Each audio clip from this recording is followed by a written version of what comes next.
Робила сюди на годиннику. Каву буду фігачити. Почусь, тримаю тут.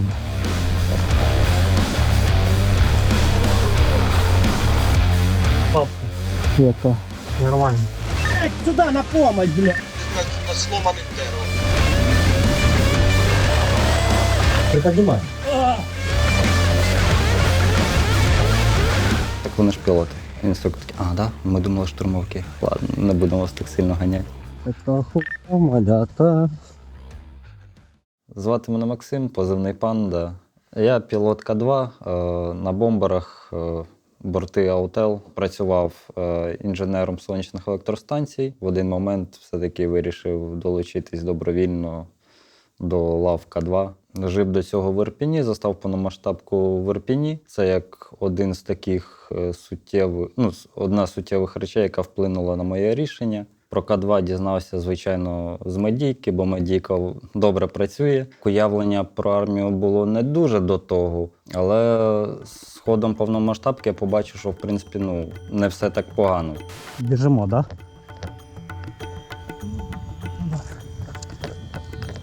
Тільки дивись акуратно під ноги.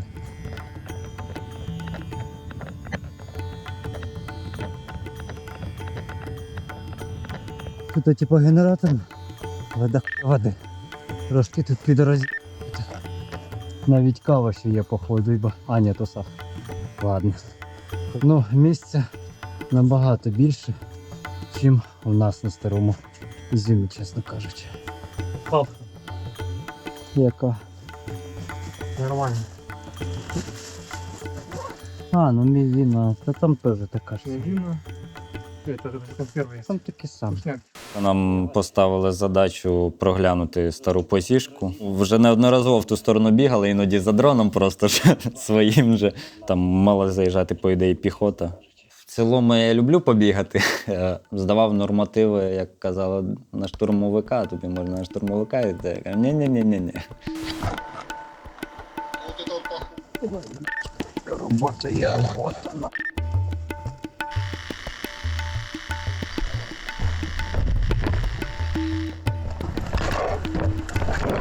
Півішку якусь чутнуть, щось таке важке.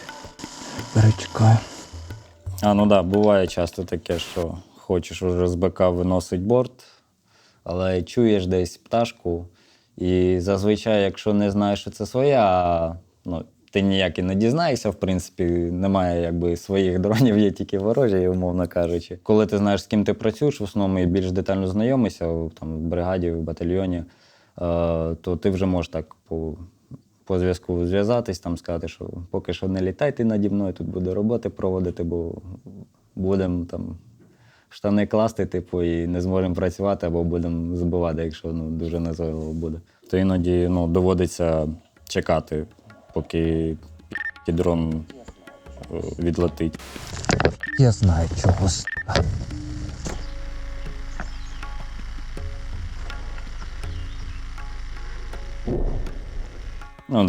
Поправити антенну, там ще щось зробити, то це теж проблематично. У мене були випадки, коли я там умовно сиджу на дереві, чи міняв антенну, чи дивився, чи з нею все окей. Заліз, щось поправляв, чи вішав, я вже не згадаю. І чую, що летить дрон, Мавік. І я такий, наче листя трохи є, але не так багато. Мене в теорії видно. І пролітає, з 6 на 12. Це або пі***ський, або наш.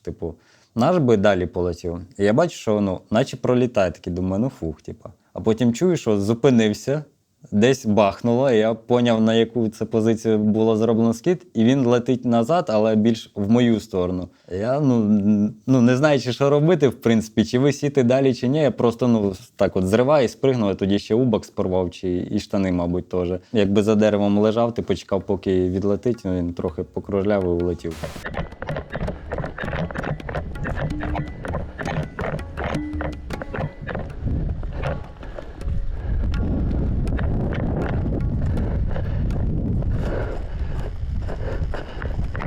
Моменти, коли борт не дотягнув, там по якимось причинам, чи сильний вітер, чи зазвичай багато ми розраховуємо, але бувають такі моменти, коли ти кажеш, що Можу не долетіти там в якихось моментах, важливо там донести, що ти йдеш забирати борт, одягаєш повністю всю снарягу і швиденько в цій же снарязі біжиш, іноді з сішкою в зубах, як то кажуть. Почуєш, тримаю турба.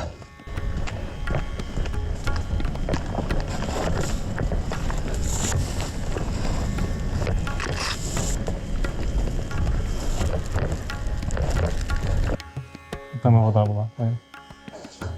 У нас полбутылки бутылка дать. Десь Мавік. Да.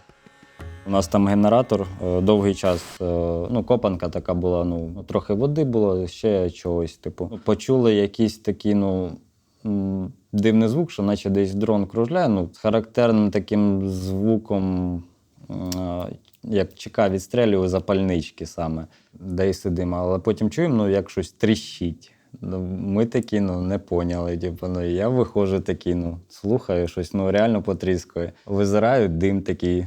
Ще раз визираю, дивлюсь, вже горить копанка, генератор. І генератор десь ще 10 хвилин працював, поки воно горіло. Все. Я не знаю, яким чудом, звісно.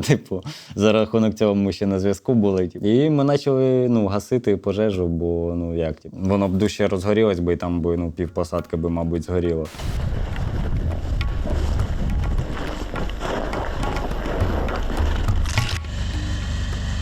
Панда на місці. А то, что ты взял? А? А то, что ты... БК. Нам сказали перебиратись до піхоти, бо нашу позицію вже таким мінометкою трохи крили. Сказали, там більш безпечно, і по факту, піхота більше копаєш, довше живеш, як то кажуть. У них там взагалі лакшері було місце. Можна сказати, весь бліндаж свій, який у нас там був, ми перенесли до піхоти і вже звідти працювали. Мінус було у них працювати, це тільки те, що до того вже прилітали зі скидами. Так. Ми все одно, враховуючи, що ми пілоти, ми ж ціль number one. Ми намагались дуже обладнання приховувати, маскувати. Наче деякий час якраз все чітко і було. Прилітали зі скидами прямо чітко в один час. Ми прокидались від цього. Або там в день, я коли вже спав після нічної, прильот, скид, далі спиш. Мінометка прилітає, ти вже такі відчиняєш очі такі. Ладно, покурю і далі ліг спати. Коли вже 120-ка там прилітала або ще щось, сиділи, поки обстріл не закінчилось, бо вже, коротше, ламали нам роботу по повній. Сюда на помощь, блин. Ты я не бачу. Товарищ его є. Твою Что там? Помощь надо. Что? Этому Кипру. Та де він?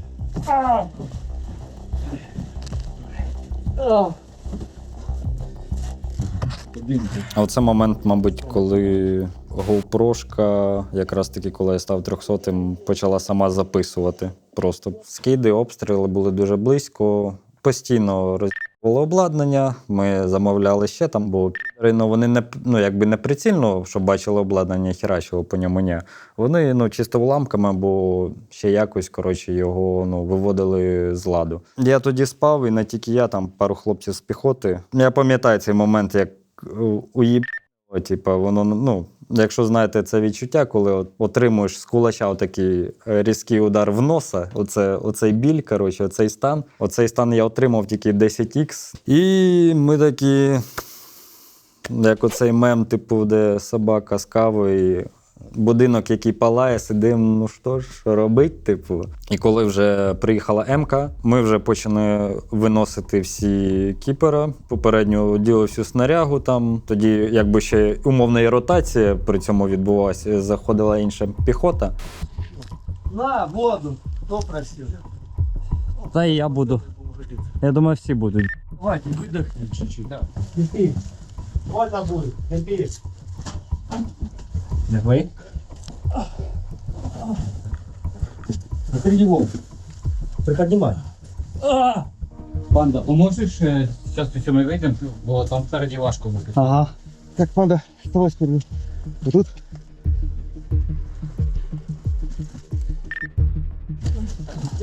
Вылезти. И схватиться не все. Давай, давай. Резче там. Резче, мужики, резче.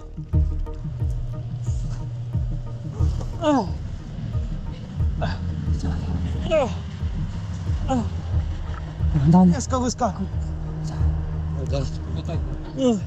Спереду. Окей, давай.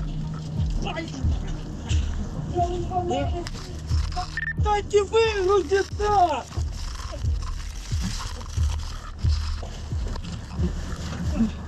Вот то выгружай! По відчуттям, ну, це наче було хвилин 10, може так. От, по відчуттям, наче час був дуже великий шматок часу, наче це зайняло. Але насправді я потім по хронометражу подивився відоси, які я там скліпав, чисто для себе ЕВК. І там дивлюсь, хвилини 2 от ми впорались. Тобто загрузили, вивантажилися і речі закинули. І був такий момент, коли речі закидували, а потім я зрозумів, що я один їх вже несу. І мені ще 2 ходки. І я ще одну ходку роблю, закидую. І просто йду за залишком речей. Це там бронік був кіпера і там Starlink, коротше кажучи, і ще рація. І я чую, як закриваються двері М-ки, бо я такий стою з речами, такий думаю, а що робить? Клас. Стой, стой! Стой, стой! Стой! Одного забули, давай, бігом! Що? Один, давай! Опускай! Опусти! Все, давай, залазь! Все! Подумаєш, кидати речі, чіплятися на М-ку чи ще щось. Я почав бігти, кричати, що забули. Піхотинці, з якими я був, кажуть, одного забули, я, перекриваються двері, я одразу туди залітаю рибкою, коротше, так мене чуть не забули, умовно кажучи. Довго їхали, там десь обстріли знову, такі мінометка почала працювати. На мінуванні десь трохи херанули, але М-ці було похер. Начнеться. Хочки. Так же перевірять. Ні, перевіряю тебе, тобі хорошо стоїш. Ага. А магаз пустий надо, да? Да. А, Задача. я магаз розряжу, бо в мене всі повні. Я кажу. Ні, так я і не заряджав чого ж. Я чисто з предохранителя. Давай, коли наверное, 40 от підлоги, а я буду робити. Плюс. А ти посчитай.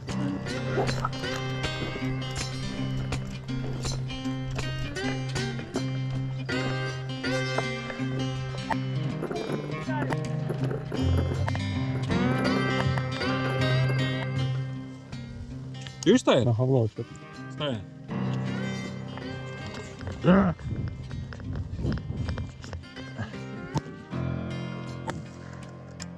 Твоя задача. Ти стріляєш, наприклад, по цьому, да? Ага. Ти взяв, вийшов з укриття і починаєш. Чого ти не почав стрільбу звідси? Режим автоматичний? Ти не попадеш автоматично ніколи в житті, на одиночний, все плюс. Направляй на мене, я туди направлю. Воруши, патронів небагато. Получається, що все нормально? Все нормально. Плюс Просто мінус. стріляєш так. А, Почали просуватися малими групами, виявити складніше. Десь ти за одною слідкуєш, там десь перезмінка батки, і вже десь група трошки просунулася, там вже підловлюєш. Важливо було, як враховуючи, що ти пілот, відточити і покращити навички тактики, стрільби, влучності. Мені плюс по приколу, я трохи людина тактикульна, бо до того займався лазертагом військовим, трошки страйкболом. Снаряга там, затюнить, щось, калаш там свій, зброю. Це було прям топчик. Я на це коштів не шкодую, бо зручність – це перш за все, безпека, надійність і покращувати зброю, тюнінгувати, мати це все з собою завжди. Те, що в якийсь момент може зарішати твою долю, по суті. Це ще фішка тривожника, наперед це продумувати, з собою побільше чогось брати такого на всі випадки життя, з собою таскати чогось. Як Стайгер нас завжди підказував по тому, як затюнити, яку снарягу краще, що працює, що не працює. І в цілому навчав, виїжджали на полігон. То також його дружина, тактичний медик Світлана, Так мед у нас дуже часто був, він завжди веселий. Наче одне і те ж саме, але воно забувається, тому треба повторювати це. От, мій талісман, це дружина подарувала такого пілота.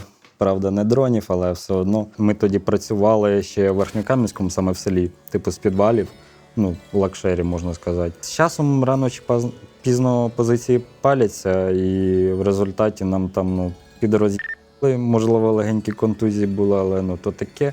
І ми звідти звалювали умовно, чекали ротації, якесь обладнання позабирали, але там нас змінщик міняв тоді позивний. Файний чувак, вже багато років воює. Він казав, ні, я далі буду працювати, ще є сенс. Ми такі, окей, добре. Да, він ще працював, але потім вже тотально роз'їхав. Такий, вже пора. Він тоді ще по дорозі, за той час, я пам'ятаю, розказували, що багато ще мавіків з цього, з пушки і з калашмата свого збив. Бо казав, треба зайти, забрати БК або ще щось. Все забрати, що там є, щоб поменше всього дісталось, коротше кажучи. Якось так.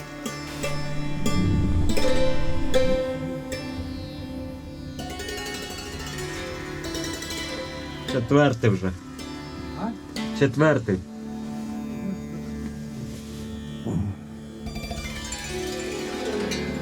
Треба сюди на годиннику. Каву буду фігачити.